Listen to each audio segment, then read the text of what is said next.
Thank you very much, Professor Damjanovic, Professor, Minister Joksimovic, my dear colleagues from the panel, Mario David and Philippe Dustulazy, Excellencies, ladies and gentlemen, dear friends. First of all, thanks to you for this kind invitation. It's very good for me to be in Belgrade, in this historic University of Belgrade, so close after the end of my mandate. Serbia and this afternoon Montenegro are two of the European countries that I'm visiting immediately after I left office after 10 years. Last time I was here in Serbia was in fact in June, after the floods. I came precisely to express the European solidarity to the very important challenges that you were facing. And it's great to be in a university, because I know you are going to discuss this later. I think universities and civil society in general have a great role to play in this European process of integration. With all respect for politicians and diplomats or experts, this should not be left only to governments. This has to be done in a way that involves society, and the critical intellectual power of the universities is critically important for the success of any enlargement process. I was asked, because of this experience of 2 mandates, 10 years leading the European Commission, I was asked by the Public Policy Institute to present briefly a kind of analysis of these 10 years, also how it contributed to this enlargement, and afterwards to say something about how I see the next 5 years, namely for the Western Balkans, and that's what I'm going to try to do. First of all, regarding Europe in the last 10 years, we all know what is now the conventional wisdom. Everybody uses the word crisis. And indeed, we have been through the most difficult crisis since the beginning of European integration in the 50s of last century, after the Second World War. We had a financial and sovereign debt crisis that was certainly the most critical one. But when I hear so many critics suggesting the decline of Europe or even the disintegration of Europe, I really believe they completely missed the point. And we are here in university, and I invite you to think strategically, to think not in terms of the news of every day. And we know that sometimes news are not good. We know that in Europe today, there are real social problems in terms of unemployment. We know that there are important political problems in terms of the rise of some Eurosceptic parties. Yes, we know. I can tell you I know. I've been living all these years through these problems. We know the problems, but if now we think strategically, let's think where we were 10 years and where we are now. 2004, we were, as Professor said, 15 members. Now we are 28 members. So it means that we almost double the membership of the European Union through all these crises. Today, Europe is much more respected in the world, because now we have a real continental nature in the European Union. So now, when the leaders of the European Union speak with the American, the Russian, or the Chinese leadership, they know they are speaking with the biggest economy in the world in terms of aggregate GDP, with by far the biggest trade bloc in the world, with the biggest supplier of development aid, one of the blocks in the world that without it, no positive solution can be found for the global problems. So this is the first point to make. Now, regarding the crisis, what are the lessons? First of all, let's not forget, it started in my first mandate with the constitutional crisis, because there were the no votes in 2 referenda in 2 founding countries concerning the constitutional treaty. What were the usual professionals of pessimism saying? Europe is not going to be able to solve the problem. This is a constitutional, institutional imbroglio. How can Europe accommodate the new members? Because that was the year of the big enlargement without changing the rules. But the reality was that through some steps, including, by the way, something that some people have forgotten, the Declaration of Berlin, we were able, and I was proud to take a role in that moment, to build a new consensus among the member states, and we could adopt the Lisbon Treaty that was afterwards signed and ratified by all member states of the European Union. So the Treaty of Lisbon was the solution for the constitutional crisis, and we have seen afterwards that the Treaty of Lisbon was flexible enough to adapt to the very different circumstances, and that it was not because of the treaty that we could not solve some problems. Of course, we had to add some new initiatives, but frankly, I believe we can recognize that this framework was solid enough. But then we have, and I will not now go in detail on the geopolitical crisis in our neighborhood, from Ukraine to the Mediterranean. Let's concentrate on the financial and sovereign debt crisis, a crisis that's very often is called the euro crisis. Why is it called euro crisis? It was not created by the euro, and it was not specific to the eurozone. The reality is that the euro remains a stable, strong, credible currency, one of the two biggest currencies in the world. It's not the euro that has problems today. Other currencies may have problems, not the euro. So why was it called euro area crisis? It was not born in euro or in the European Union. It started in the United States with the famous collapse of Lehman Brothers. And afterwards, countries of the euro were affected, certainly. But countries not of the euro, including in the European Union, like Latvia or Romania or Hungary, were also affected. Or countries that are not in the European Union, like Iceland. In fact, Iceland was the biggest crisis in terms of the collapse of the financial system. So the reality was that the euro was not the cause of the crisis, but there were some people that wanted to put the blame on the euro. It is true, nevertheless, that this financial and sovereign debt crisis that has not been created by the European Union, but created by irresponsible behavior in the financial sector on one side and on the governments on the other, with excessive debt, private debt or public debt.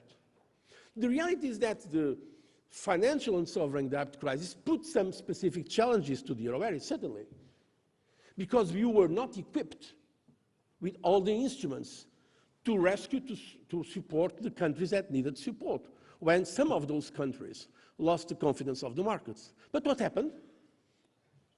We were able, through different steps, to reinforce the European Union, to reinforce the Eurozone, and the reality is that during these years, we have approved more than 40 pieces of legislation to create regulation and supervision for the European Union. We have now a single supervisory mechanism for banks. We have a single resolution mechanism. With the single rule book we have for the financial sector, that means we have the banking union. I remember when I announced this word, banking union, some people in Europe said, but why are you speaking about banking union? This does not exist in the treaty. I said, yes, it is not in the treaty, but we need a banking union to fulfill the objectives of the treaty. And now we have a banking union. So if you look, and that's why I'm inviting you to look at the medium term, to look at the process, not just at the one-off event, the reality is that today, in terms of the euro area, we are much stronger. Not only we have this regulation for the financial sector, but we have now a stronger governance for the euro area with new powers and competence for the European Commission. Sometimes I would say that they are so strong, those powers, that may explain why the Commission may be tempted not to use them. And also, we have, for instance, today, these new powers for the European Central Bank.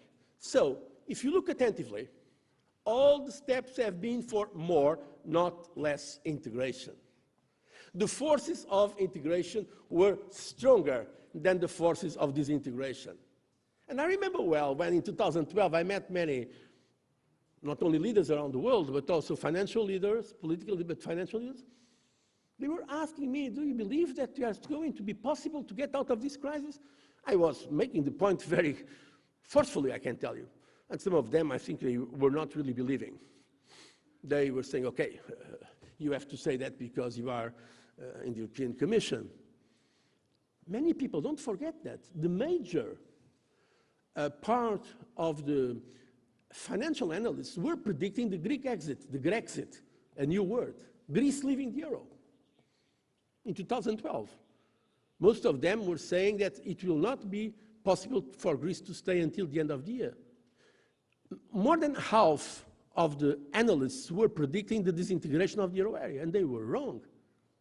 And this I'm telling you because it is important for you that are now analyzing for your country what is the future of relations with the European Union to show that extraordinary resilience of the European Union. And that is the word I like to use, resilience. The word resilience comes at the same time from physics and from psychology.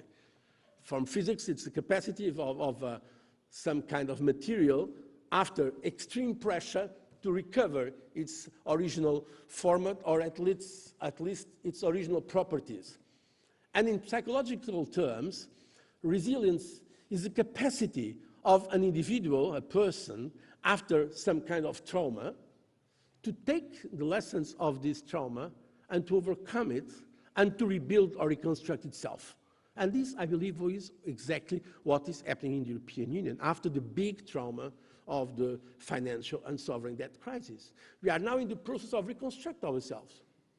And this was not easy, I can tell you. I had very difficult and dramatic moments, but I never had a doubt that we were going to do it. Of course, we could not do it, as some of our friends were suggesting, on one day, because the European Union is very complex. We are today 28 countries, democracies, with parliaments. It's impossible to impose, and nobody, I think, should suggest it, to impose a solution from some kind of upper power or some kind of directorium or some kind of diktat. That's exactly what we do not want. The European Union is not a union by force. It's an association of countries that decided freely to share their sovereignty. But the reality is that we were making Europe stronger in the middle of the crisis. Not only stronger, open, and that's very important. Because in that financial crisis, the temptation could be to go back to narrow protectionism, narrow nationalism. In the crisis, the biggest crisis of the 20th century in financial terms, in the 30s, once again that started in the United States, it was the result. Protectionism, fragmentation of the international order. But the European Union not only did not fall in that trap, but we took the initiative. It was indeed during the French presidency, at that time President Sarkozy and myself, we went to convince President George W. Bush to organize the first G20 meeting, asking him, look, we have a crisis. It was the time after Lehman Brothers. Now we need to have a comprehensive global response for a sustainable global framework, for growth, and also for other matters, including, of course, the issue of the correction of the financial imbalances. And then we created the process, G20, at heads of state and government, that is today the most important economic forum in the world. But also in terms of trade. We were, since Doha failed, unfortunately, and once again, not because of the European Union, the reality is that there were other big players that were not ready for an agreement on the trade talks known as the Doha Development Round. Because of that failure, we promoted what is the most ambitious agenda for liberalization of trade, from South Korea to Singapore, to Central America, to Peru, to Colombia, now also other countries of Latin America are joining, to Canada, we just concluded. Japan, we are negotiating, and we have launched together with President Obama, we have created launched the TTIP, the Transatlantic Trade and Investment Partnership negotiations. And we are also discussing an investment treaty with China. So we were able, in the middle of crisis, not only to make ourselves stronger internally, but to remain open. And open in enlargement, and that's the point, of course, that we are today more interested in. Not only my commission, I'm very proud of that, was the first commission of the enlarged Europe, when we were changing from 15 to 25, but during these years we could admit 3 other members, so Romania, Bulgaria, and more recently Croatia, a country from the Western Balkans. And I'm very proud that it was myself and the Commission that proposed to the European Council the opening of negotiations with Serbia, and also, by the way, with Montenegro. So the question is, and it was already mentioned, is the enlargement of the European Union something that is going to continue, or it's over? As you know, there is the expression enlargement fatigue. I want to tell you, I'm absolutely convinced that this is to continue. And it is to continue because it's not only in the interest of the candidate countries, but of the European Union itself, as it was already mentioned. It's a win-win. The enlargement of the European Union so far was a great success. Look at the evolution of the countries. Compare, for instance, Poland and Ukraine. According to some statistics, as you know, when Poland and Ukraine, after the fall of the Berlin Wall and the so-called Iron Curtain, they were more or less at the same level. Ukraine, in fact, was ahead of Poland. Today, according to some statistics, Poland is 4 times more prosperous than Ukraine. And this is the reality. So we were able, we, European Union, were able to extend on our interest, common interest, to have the enlargement to the Western Balkans. And that's why I believe we should not forget the European community started. In fact, it started in 1951 with the Treaty on Coal and Steel, with 6 countries, France, Germany, Italy, the Netherlands, Belgium, and Luxembourg. But afterwards, we were 9, 10, 12, that's when my country joined, Portugal, 15, 25, the big enlargement, and 27, 28. And it's not going to stop here, not only because Article 49 of the treaty recognizes the right of any European country that is committed to defend the values of peace, freedom, democracy, rule of law, the values that are in Article 2 of the treaty, to become a member of the European Union, but also because, as it was already mentioned, there were, apart from the criteria of Copenhagen, I remember well, I was at that time a foreign minister and I participated in that discussion. Afterwards, in there was in Thessaloniki the goal to incorporate the Western Balkans. I remember as well, I also participated in that meeting as Prime Minister of my country. So this is the trend. And that's why if you look to the candidate countries, which countries we have today? It's Turkey, Iceland. People speak less about Iceland. Turkey and Iceland, former Yugoslav Republic of Macedonia, Montenegro, Albania, and Serbia. I believe from this group, all the Western countries will be able to join. Of course, it depends also on what we do. So my firm conviction is that Serbia and these other countries of the Western Balkans will be able to become members of the European Union in the not too distant future. I cannot commit, of course, by the way, I'm today speaking completely personally. I'm no longer occupying the position of President of the Commission, so I'm speaking completely freely. My level of sincerity is increasing, even if I don't say anything in contradiction, because what I was telling you before was exactly what I was thinking. But today I can be more sincere without being in contradiction. I really believe that the European Union will be able to incorporate these countries if they so wish. Now, about the process, I'm not going in detail. You know that the Commission recently made a report. There are, for Serbia and Montenegro, there are, for Serbia, I'm proud that it was my Commission and myself that proposed this, the opening of negotiations. Negotiations are underway. There is progress in some areas, in the rule of law, in economic reform, in the reform of public administrations, but other areas need more. The report of the Commission highlights it very clearly. For instance, the issue of freedom of press needs particular attention here and in Montenegro. Regarding Montenegro, the report of the Commission says that there are concerns that remain with respect to the freedom of expression in the media, and this is critically important. There can be no democracy without full freedom and respect for the media. So there are some problems, but in fact, there have been progress, including on regional cooperation for Serbia. So I really believe that the government of Serbia today, that there is a strong mandate for Prime Minister Vučić, has the capacity to bring the country in this direction, and I wish that happens. And the European Union recognizes that. So now the way is open. As Montenegro had started even earlier negotiations, now negotiations have opened on 12 chapters and provisional closed on 2. So I also believe that Prime Minister Milo Đukanović can have the conditions to go further, and I hope they will pay special attention to the points that have been signaled by the Commission. The Commission, and now I can speak of the Commission outside, sometimes is very, let's say, strong in its remarks. But that should be seen as what I call tough love. It's a way of showing what has to be done to join the European Union. The objective, of course, is to help the countries in its process of reform. If I may now to conclude a word about Serbia.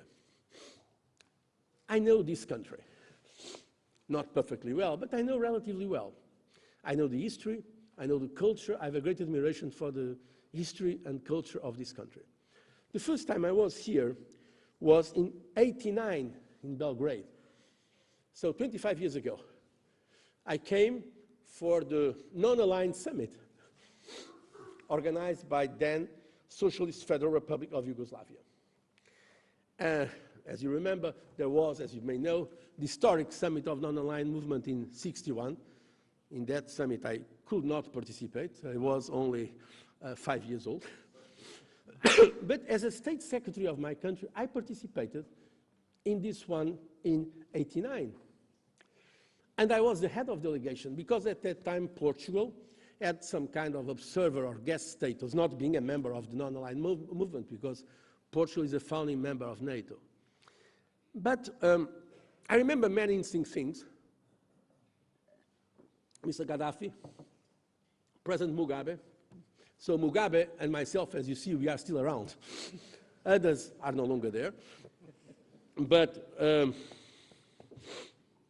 one of the news in the media was when the security women of Mr. Gaddafi, the so-called Amazons, were biting the fingers of the big Yugoslav security boys because they wanted to enter all of them in the VIP room, which was not allowed by the very strict Yugoslav security.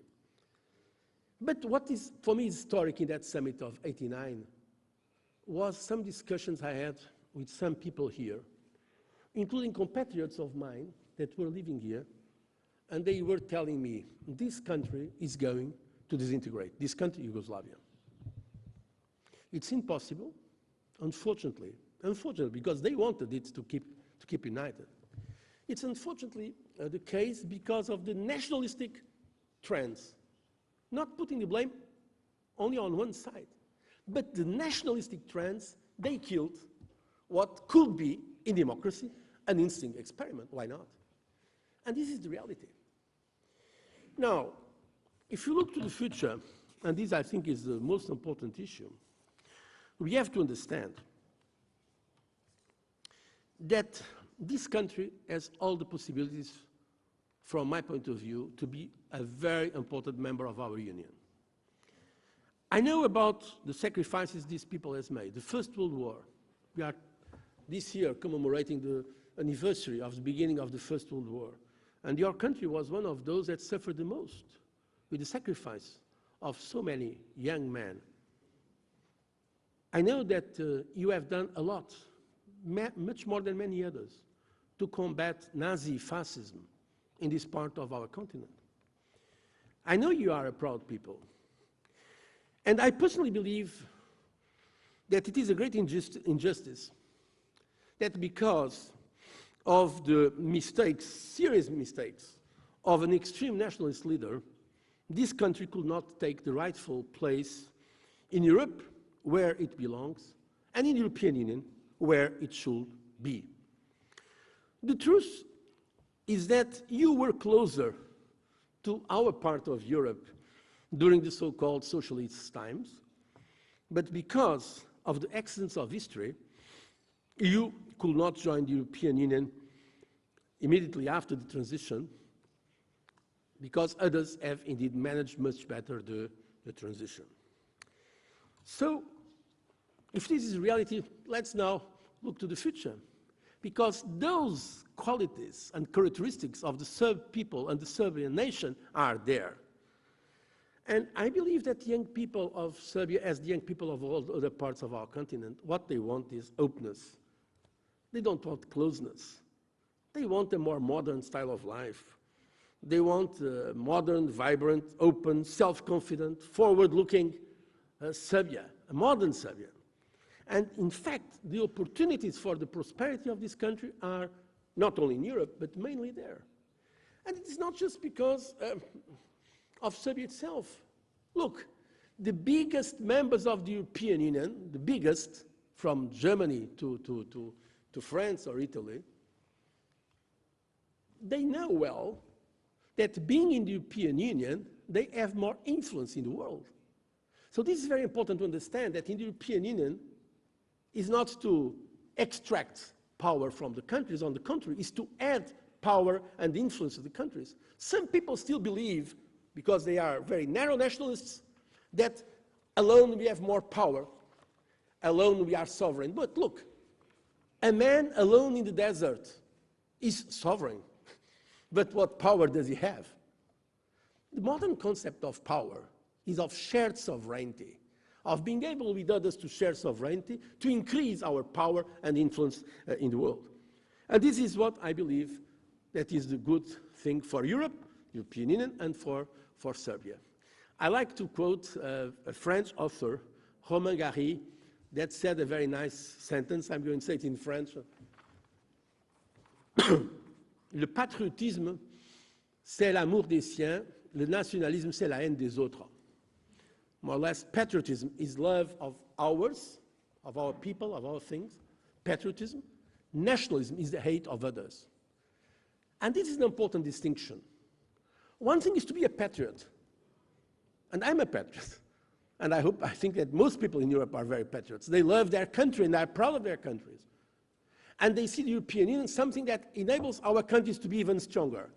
Another thing is to be nationalistic, is to cultivate negative ideas towards the others, is to have a negative idea of identity. And this is why I really hope that the forces here in Serbia, and now I can speak very freely because I have no longer official position, I really hope that the forces of progress, of modernization, of freedom, they are patriots, but they will never give up to nationalism. I thank you very much for your attention.